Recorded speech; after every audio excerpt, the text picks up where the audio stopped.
오늘 우리들이 등록할 시편 138편은 처음부터 하나님께 감사하면서 찬양을 드리는 내용으로 시작하고 있습니다. 그러면서 계속해서 하나님을 향한 찬양이 끊이지 않고 있습니다.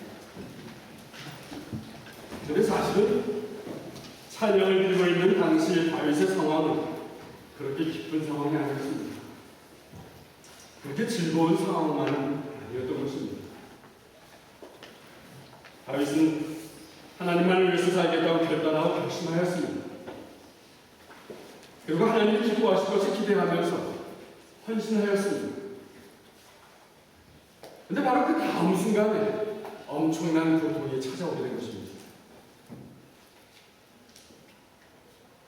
누구든지 하나님의 사람으로 이런 상황에 놓이게 된다면 하나님만을 위해서 살기도 결단하고 결심하고 그리고 헌신한다.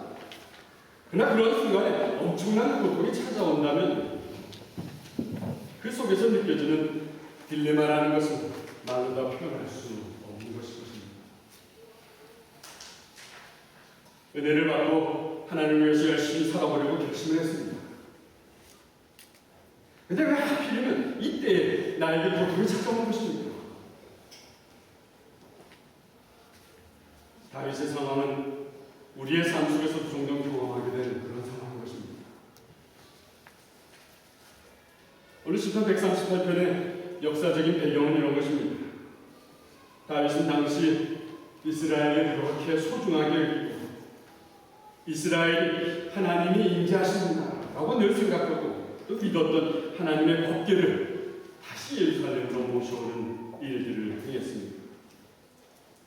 그리고 나서 오늘 시편 138편을 기록하게 된 것입니다. 특별히 하나님의 법궤를 예루살렘으로 모셔왔다는 것은 다윗의 생애에 있어서 그 무엇보다도 아주 중요한 일이었습니다. 하나님의 법궤를 이스라엘의 중심인 예루살렘으로 옮겨온다는 것은 이스라엘의 역사가 하나님의 통치 아래에 있습니다. 하나님의 통치 아래에 있기를 원합니다. 라는 다윗의 이 절대적인 신앙 고백과 같은 것이었던 것입니다. 다윗은 당시 하나님의 법궤가 예루살렘으로 들어오자 너무도 기뻐서 어찌할 줄 몰라서 덩실덩실 춤을 추었습니다. 그런데 이 하나님의 법궤를 예루살렘에 옮겨놓고 보니 그 상황이 다윗이 생각했던 대로, 다윗이 예상했던 대로 좋게만 돌아가는 것은 아니었던 것입니다. 여러 가지 어려운 일들이 발생하기 시작합니다. 아직도 이스라엘 땅에, 가나안 땅에 남아있는 우상을 섬기는 부족들이 들고 일어나기 시작합니다. 들고 일어나서 다윗을 강력하게 비난하고 공격을 하기 시작합니다. 그러다 보니 이스라엘 주변의 나라들이 또 들고 일어나기 시작합니다. 하나님을 반대하고 하나님을 적대시하는 주변의 나라들이 들고 일어나고 있는 상황인 것입니다. 이런 당시의 상황을 오늘 본문 6절, 7절에서 다윗은 이렇게 고백을 합니다. 특별히 다윗은 자신을 공격하는 무리들을 거만한 자들이라 표현하고 있습니다. 오늘 본문 6절을 보시겠습니다. 같이 읽어봅니다. 여호와는 높이 계셔서 낮은 자들을 내려다보시나 멀리서도 저를 거만한 자들을 보십니다. 이 거만하다라는 것은 정치적이고 종교적인 지도자들이 하나님을 대적하는 모습을 의미하는 것입니다. 또 7절을 보면 하나님의 법궤를 예루살렘으로 옮긴 것에 대해서 분노하는 사람들이 있었던 것 같습니다. 이 분노하는 원수들 때문에 다윗이 고통스러운 상황에 빠지게 됨을 우리는 볼 수 있습니다. 오늘 보면 7절 후반절을 보시면 같이 읽어봅니다. 주는 손을 내미시며 나의 원수들의 눈으로부터 나를 구해 주시며 주의 오른손으로 나를 구하십니다. 다윗은 나의 원수들의 분노로부터 표현하고 있습니다. 하나님의 법궤가 예루살렘에 온 것을 분노하면서 받아들였다는 거죠. 다윗이 이런 상황이었음에도 불구하고 오늘 계속해서 138편을 읽어보면 가장 많이 나오는 단어가 이 감사의 찬양인 것을 우리가 알아야 됩니다. 1절 보면 이렇게 고백합니다. 여호와여, 내가 마음을 다해 주를 찬양할 것입니다. 2절에 보면 또 이렇게 고백합니다. 주의 사랑과 신실하심에 대해 찬양할 것입니다. 4절에 보면 또 이렇게 고백합니다. 이 땅의 모든 왕들이 주를 찬양하게 하십시오. 그러니까 다윗은 오늘 제가 설교의 제목으로 삼은 것처럼 어려움 중에도 오히려 하나님께 감사하면서 찬양을 드리고 있는 것입니다. 내가 어려움 중에 있어도 주를 찬양할 것입니다. 고백하고 있는 것입니다. 가만히 생각을 해봅니다. 어떻게 이런 삶이 가능할 수 있을까요? 어떻게 하면 고통 가운데서도 감사하는 사람이 될 수 있을까요? 어떻게 하면 고통 가운데서도 주님을 찬양하는 삶을 살아갈 수 있을까요? 오늘 우리는 시편 138편을 통해서 어려운 상황 속에서 감사하면서 찬양할 수 있는 이 세 가지 비밀을 깨닫게 됩니다. 첫 번째 비밀이 이런 것입니다. 고통 속에서도 감사하는 사람이 되려면 마음을 다해서 하나님께 찬양을 드려야 합니다.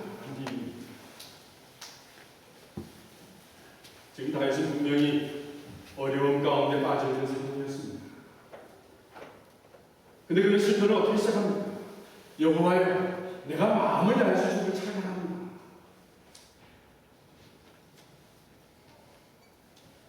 이 다윗의 고백은 하나님을 향한 결단을 말하는 것입니다. 어려운 상황에서도 마음을 다해서 하나님께 감사하면서 찬양하겠다는 결단의 고백인 것입니다. 당시 다윗은 우상의 헛된 신들 때문에 두려워하지 않았습니다. 그것을 섬기면서 공격하는 사람들도 두려워하지 않았습니다. 오히려 이렇게 고백합니다. 생명이 없는 우상이 무슨 소용이 있겠습니까? 나는 내 마음을 다해서 하나님만을 찬양하겠습니다. 오늘 보면 이제 본 다윗은 아직 성전이 지어지지는 않았지만 믿음으로 성전을 향해서 하나님을 경배합니다. 2절 전반전입니다. 같이 읽어봅니다. 내가 주의 성전을 향하여 엎드려 주의 이름을 찬양하겠습니다. 여기서 주의 성전이라는 것은 법궤를 모셔놓은 것을 의미하는 것입니다. 법궤를 옮겨놓은 것이 앞으로 성전이 될 것을 소망하면서 기도하는 것입니다. 그것을 향해서 다윗은 고백합니다. 주의 인자하심, 주의 성실하심에 감사드립니다. 그러니까 다윗이 이 어려운 상황을 극복하는 이 삶의 방법이 있었다면 그래서 삶의 고통이 오면 올수록 더욱 마음으로 하나님을 찬양하는 것이었습니다. 그런데 보통 사람들은 어떻습니까? 보통 사람들은 어떠한 모양이든지 우리에게 고통으로 다가오면 가장 먼저 포기하는 것이 있습니다. 그것은 하나님입니다. 내가 이렇게 힘이 드는데 하나님이 무슨 소용이 있습니까? 내 마음이 복잡해서 예배드릴 기분이 아닙니다. 내가 기분이 나빠서 하나님께 찬양할 수 없습니다. 삶의 어려운 일이 찾아올 때 가장 먼저 포기하는 것이 하나님의 것입니다. 그런데 다윗의 삶의 스타일은 전혀 달랐습니다. 다윗은 고통이 다가오면 성전을 향해서 엎드렸습니다. 다윗은 고통이 찾아올수록 마음을 집중해서 하나님으로부터 찬양하였습니다. 시편 34편을 보면 다윗의 이런 삶의 스타일이 기록되어 있습니다. 시편 34편의 배경은 다윗이 블레셋의 아비멜렉 왕을 잡혀갔을 때였습니다. 아비멜렉 왕에 잡혀서 이제 목숨이 불안하고 목숨이 죽을 그런 순간에 차오르게 놓여지게 되었습니다. 근데 다윗은 목숨을 건지려고 일부러 미친 척을 합니다. 미친 척을 하다가 쫓겨납니다. 그리고 나서는 34편을 짓습니다. 가만히 생각해 보시기 바랍니다. 대단한 다윗이었습니다. 그 그런데 그런 다윗이 미길부로 미친 척을 하다가 그때 목숨을 건지고 미친 척을 하다가 쫓겨나는 그 상황, 얼마나 비참한 상황이 되겠습니까? 살겠다고 미친 척 해야 하는 것이 얼마나 처량한 것이 되었겠습니까? 우리들 같았으면 너무나도 억울하고 너무나도 자존심이 상해서 하나님 어찌하시 나에게 이렇게 비참하게 하시는, 내가 왜 이런 비참한 상황에 빠지게 됩니까? 원망했을 것입니다. 그러나 다윗은 이런 상황 속에서 이렇게 고백합니다. 시편 34편 1절입니다. 같이 읽어봅니다. 나는 언제나 여호와를 찬양하겠습니다. 내 입술에서 주님을 찬양하는 시가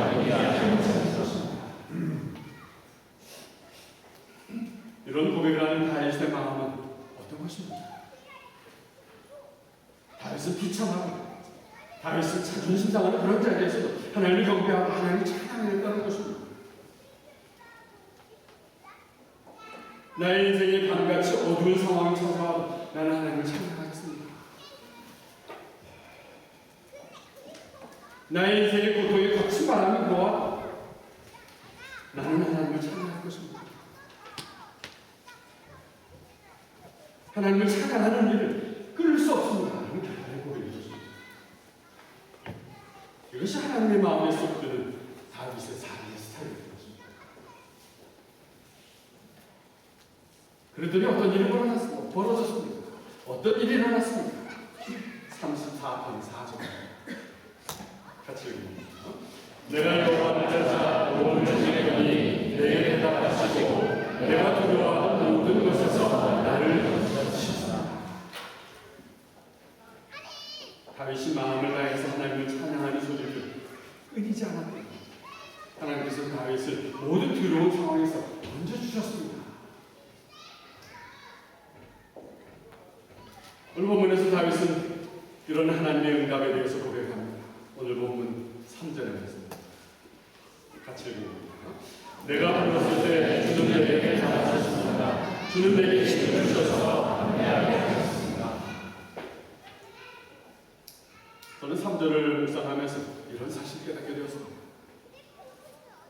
지금 다윗이 하나님께 기도를 드렸다고 해서 당장 다윗의 고통이 어디론가 사라진 것이 아니라는 것입니다.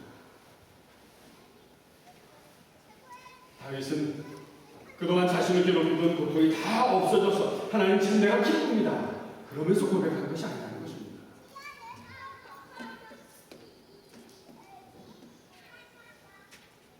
주는 내게 힘을 주셔서 담대하게 하셨습니다.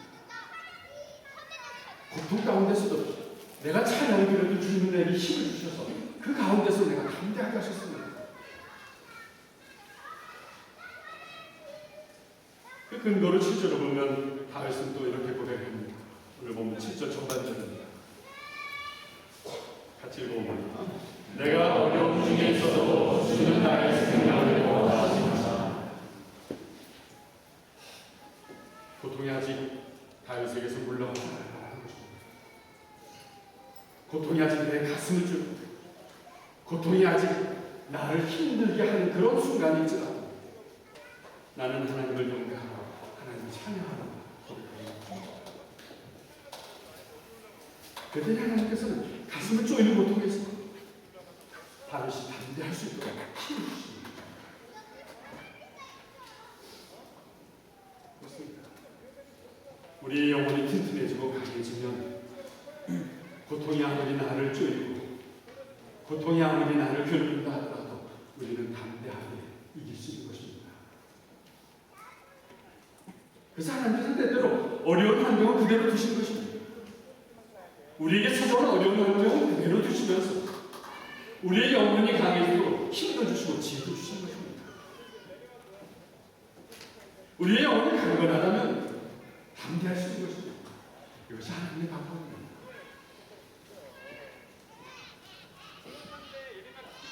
사도 바울의 삶이 바로 그런 삶이었습니다. 사도 바울에게는 우리들이 잘 아는 대로 치료하기 어려운 것에 엄청난 아픔이 있었습니다. 그 아픔이 얼마나 괴로웠던지 그 아픔을 없애기 위해서 간절히 기도를 드렸습니다. 근데 조금 더 나아지지 않았습니다. 그 아픔이라는 것은 기도해도 여전히 바울을 괴롭혔습니다. 나 바울을 신뢰하지 않았습니다. 오히려 하나님께서는 더 좋은 방법을 나에게 응답하셨습니다. 고백합니다. 나의 질병과 나의 아픔 때문에 내 스스로가 끊임없이 하나님을 의지하게 된다면, 하나님께 무릎 꿇게 된다면 하나님의 은혜는 나에게 족한 것입니다. 그러면서 고백합니다. 내가 약할 때 하나님은 늘 강함이 되셨습니다. 그렇습니다. 우리에게도 고통이 찾아온다면 그 고통을 피하려고만 하지 않는 것입니다. 어디 다른 데는 편안하고 어디 다른 데는 좋은 것이 없는가? 마음을 빼앗기지 말는 것입니다. 고통 속에서도 하나님께 가까이 나가야 하는 것입니다. 하나님께 가까이 나아가면서 더욱 하나님을 예배하는 자가 되어야 하는 것입니다. 하나님께 더욱 가까이 나아가면서 하나님을 찬양해야 한다는 것입니다. 그럴 때 그 찬양으로 담대함을 얻는 것입니다. 담대함을 얻고 나아갈 때 고통도 이길 수 있는 것입니다. 이것이 고통 가운데 감사하는 다윗의 삶이었습니다.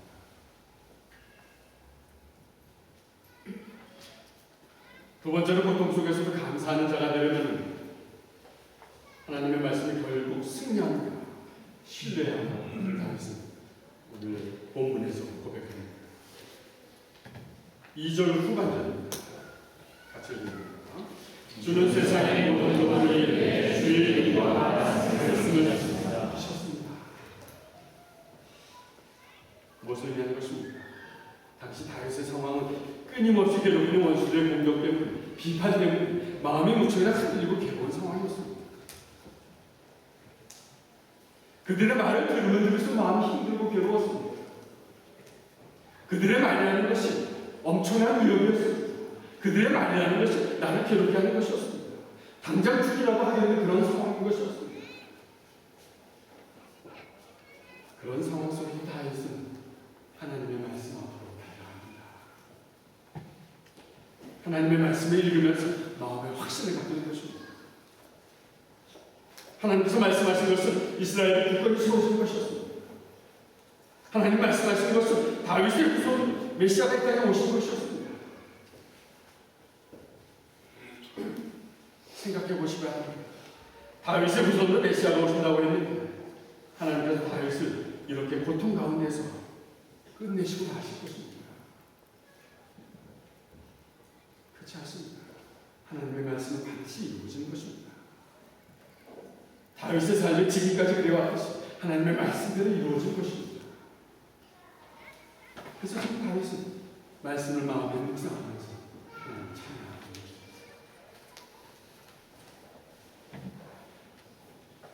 저는 여기서 중요한 사실 한 가지를 또 깨닫게 됩니다.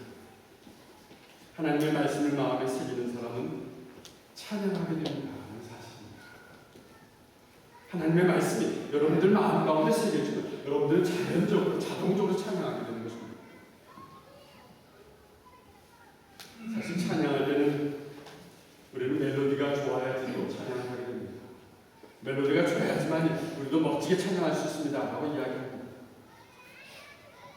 그러나 멜로디가 좋아서 찬양하는 것이 아니라 이 찬양 속에 담긴 하나님의 약속의 말씀이 감동이 되어서 찬양하는 사실입니다. 멜로디가 좋다고 찬양하면 어떻습니까? 그 멜로디가 특별히 우리의 인간적인 감성을 자극하는 그런 멜로디라면 어떻습니까? 멜로디가 마음에 이끌려서 찬양을 열심히 부릅니다. 그 멜로디에 이끌려서 춤도 추게 됩니다. 근데 그렇게 부르고 나서, 그렇게 춤추고 나서 어떻습니까? 내가 무엇을 불렀는지 가사는 전혀 생각이 나지 않는 것입니다. 그리고 멜로디만 먼저 생각합니다. 나 찬양할 때 멜로디만 즐겨서 나는 것입니다. 가사가 중요한 것입니다. 메시지가 중요한 것입니다. 하나님의 약속의 말씀이 중요한 것입니다. 다윗은 하나님의 약속의 말씀을 붙들고 말씀이 속에서 충만할 때 이렇게 찬양하고 있습니다. 오늘 본문 4절입니다. 같이 읽어봅니다. 여호와여, 마당의 모든 가문이 주를 찬양하시고 그들이 주의 말씀을 들을 때에 찬송하시고. 지금 다윗은 무엇을 찬양하는 것입니까? 당시 다윗이 다스리는 이스라엘 주변 국가의 왕들이 또 이스라엘 정치 지도자들이 다윗을 비난하고 공격하고 있었습니다. 그러나 결국 그들도 하나님의 말씀을 듣는 날이 오고야 말 것입니다. 확신하면서 찬양하고 있습니다. 그들이 하나님의 말씀을 듣는다는 것은 이런 것일 것입니다. 하나님께서 어떻게 그 어려움을 이기게 하시는지 다윗의 모습을 통해서 그들이 보고 듣는다는 것입니다. 하나님께서 어떻게 적들의 비난과 적들의 공격을 다루시는지 다윗의 삶을 통해서 보고 듣게 된다는 것입니다. 그것을 보고는 그때의 그들도 찬양하게 될 것입니다. 확신하는 것입니다.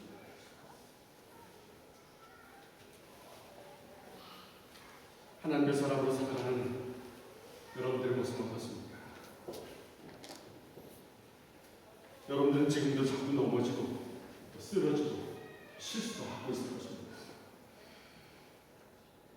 그러나 하나님의 약속의 말씀을 붙들고 확신하며 나아간다면 여러분들 고통 가운데서 하나님을 찬양하게 될 것입니다. 그런데 지금 이 이야기는 인간의 심리를 연구하는 책에서 나오는 그런 내용이 아닙니다. 인간의 심리를 연구하면서 인간에게 힘을 주기 위해서 이야기하는 그런 이야기가 아닌 것입니다. 또 지금 이 이야기는 여러분들의 생각을, 마인드를 컨트롤하는 그런 책에서 나오는 규칙도 아닙니다. 그런 것이 아니라 이 이야기는 예수님께서 제자들에게 하신 말씀입니다. 요한복음 16장 33절입니다. 같이 읽어봅니다. 내가 이것을 너희에게 너희가 내 안에서 평안을 얻게 하리라. 이 세상에서 너희가 고난을 당하리라. 그러나 담대하라. 내가 세상을 이기리라. 예수님의 말씀입니다. 예수님께서 이 세상을 이기셨기 때문입니다. 이 말씀으로 살아가는 우리는, 이 말씀으로 살아가는 여러분들은 세상이 아무리 여러분을 비난하고 세상이 아무리 여러분을 공격한다 하더라도 괴롭힌다고 하더라도 이미 승리를 보장받고 사는 사람이라는 것입니다. 그래서 우리 하나님의 사람들은 이 말씀의 승리를 날마다 확인하면서 살아야 하는 것입니다. 고통과 어둠이 다가올 때 이 말씀을 묵상해야 하는 것입니다. 이 말씀을 다시 한번 확인하는 것입니다. 그럴 때 여러분들 담대하게 감사하면서 찬양하는 것입니다. 그때 여러분들 주변의 사람들, 여러분들의 삶의 모습을 보면서 여러분들이 감사하면서 찬양하는 그 순간을 보면서 하나님의 말씀을 전해드리며 찬양하는 것입니다. 또 오늘 세 번째로 다윗이 우리에게 교훈을 드립니다. 고통 속에서도 감사하는 사람이 되려면 우리를 온전하게 하신 하나님의 주권을 신뢰해야 하는 것입니다. 같이 따라해 보실 바랍니다. 우리를 온전하게 하신 하나님의 주권을 신뢰합시다. 하나님의 주권을 신뢰합시다. 오늘 본문 8절에서 다윗이 고백합니다. 8절입니다. 같이 읽어봅니다. 여호와는 하나님의 주의 목소리를 들으실 것입니다. 여호와여, 주의 사랑을 원합니다. 주에서도 주의 것을 받으소서. 8절 가만히 보시면 이 8절에서 다윗은 하나님의 주권을 어떻게 설명하고 있는지 한번 발견해 보시죠. 하나님이 나를 만드시지 않으셨습니까? 하나님이 나를 부르시지 않으셨습니까? 하나님의 뜻이 있어서 나를 이 자리에 있게 하신 것이 아닙니까? 그렇다면 나를 통해서 해주고자 하시는 일을 완성하셔야 하지 않습니까? 하나님께서 계획하신 그대로 내 삶을 완성시킬 것 저도 믿고 확신합니다. 이 8절의 고백이 하나님의 주권을 신뢰하지 않아서 버리는 것입니다. 그렇습니다. 저는 다윗이 지금 겪고 있는 이 고통이라는 것은 다윗을 좀 더 성숙하게 하시기 위해서 주신 하나님의 훈련의 순간이라는 것입니다. 하나님의 계획 가운데 다윗에게 주어진 훈련이라는 것입니다. 이유 없이 주어진 것이 아니라는 것입니다. 특별히 히브리어의 이 고통이라는 단어는 참 의미 있는 단어입니다. 오늘 시편에 다윗이 선택한 이 고통이라는 히브리어 단어는 이런 것입니다. 그대로 직역을 하면 이런 것입니다. 어떤 사물을 틀 속에 넣고 짭니다. 그러면 모양을 틀대로 만들어서 나온다는 것입니다. 그런데 틀대로 만들어지기 전까지는 어떻습니까? 그 틀대로 쪼개어지는 그 순간은 얼마나 고통스러운 순간입니다. 그러나 결국은 틀대로 만들어서 나온다는 것입니다. 그것이 고통이라는 의미입니다. 이 고통이라는 단어를 우리 삶에 한번 적용해 봅니다. 우리들이 하나님의 사람들로서 고통을 받게 된다는 것은 하나님의 틀이라는 것은 우리를 놓고 하나님이 짜시는 그런 상황을 의미하는 것입니다. 하나님의 말씀의 틀에 우리를 놓고 짜시는 상황입니다. 하나님의 성품의 틀에 우리를 놓고 짜시는 상황입니다. 나를 지으신 목적을 완성시키기 위해서 내 삶을 간섭하시면서 틀에 놓고 짜기라도 하시는 그런 하나님의 것입니다. 이런 하나님의 마음을 여러분들은 이해가 되십니다. 우리를 틀에 놓고 짜시는 것은 하나님이 너 좀 고생 좀 해봐라 하시면서 괴롭히는 것이 아니라는 것입니다. 하나님께서 우리를 사랑하시고 하나님께서 우리를 안타깝게 여기시고 그렇게 해라고 해서 우리를 완성시키려고 하시는 것이라는 것입니다. 목적을 이루실 때까지 하나님은 우리를 틀에 넣으시고 짜실 것입니다. 우리의 모양 하나님 원하시는 대로 다 만들어질 때까지 하나님은 우리를 짜실 것입니다. 그러나 절대로 하나님은 우리를 망가뜨리지 않으실 것입니다. 절대로 우리를 버리시지 않으실 것입니다. 그리고 오늘 여러분들이 좀 넘어지고 좀 쓰러졌다고 해서 일어나지 못할 것이라고 절대로 포기하지 말아야 할 것입니다. 하나님을 바라보면서 목표를 향하여서 달려가다가 넘어지는 일이 생기는 것은 저는 그렇게 나쁜 것이 아니라고 생각합니다. 하나님을 바라보면서 달려가다가 넘어지는 것은 나쁜 것이 아니라 넘어지는 것 그 자체도 아름다운 것이라고 저는 확신합니다. 하나님을 바라보면서 걷고 뛰다가 넘어지기도 하지만 하나님을 바라보면서 또다시 일어나서 경배하고 찬양한다는 그때마다 강력한 힘을 주시는 하나님을 여러분들 경험하게 될 것입니다. 여러분들의 삶이 종종 하나님의 틀에 넣어져서 막 짜이기도 하지만 쪼이기도 하지만 그래서 하나님이 좋아하시는 모양으로 완성이 된다면 그때부터는 하나님의 영광을 위해 쓰임받는 것은 문제가 아닌 것입니다. 사랑하는 여러분, 고통이 무엇입니까? 사람들마다 찾아오는 고통의 모양은 다 다를 것입니다. 그러나 하나님을 사랑하는 사람들에게는 어떠한 모양의 고통이 있더라도 문제가 되지 않는다는 것입니다. 왜냐하면 하나님께서는 그 고통을 통해서 저와 여러분들을 성숙한 사람으로 만들어 가시는 것입니다. 여러분들에게 고통이 올 때 이제 여러분들 어떻게 하시겠습니까? 더욱 하나님께 예배하는 자가 되어야 하는 것입니다. 괴롭다고 찬양을 들고 기도를 끊어서는 안 되는 것입니다. 고통이 올 때 더욱 찬양해야 합니다. 고통이 올 때 더욱 하나님께 나아가야 합니다. 고통이 올 때 더욱 기도해야 하는 것입니다. 괴로울 때 오히려 하나님의 말씀 앞에 나아가야 합니다.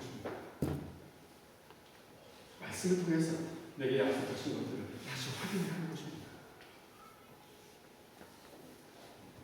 그리고 그 고통 중에 하나님을 찬양해야 하는 것입니다.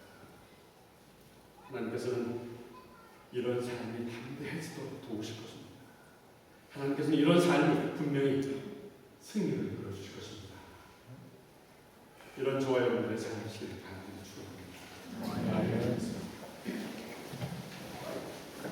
사랑의 주님, 오늘도 주님 앞에 나와 하나님의 말씀을 받게 하시니 감사를 드립니다.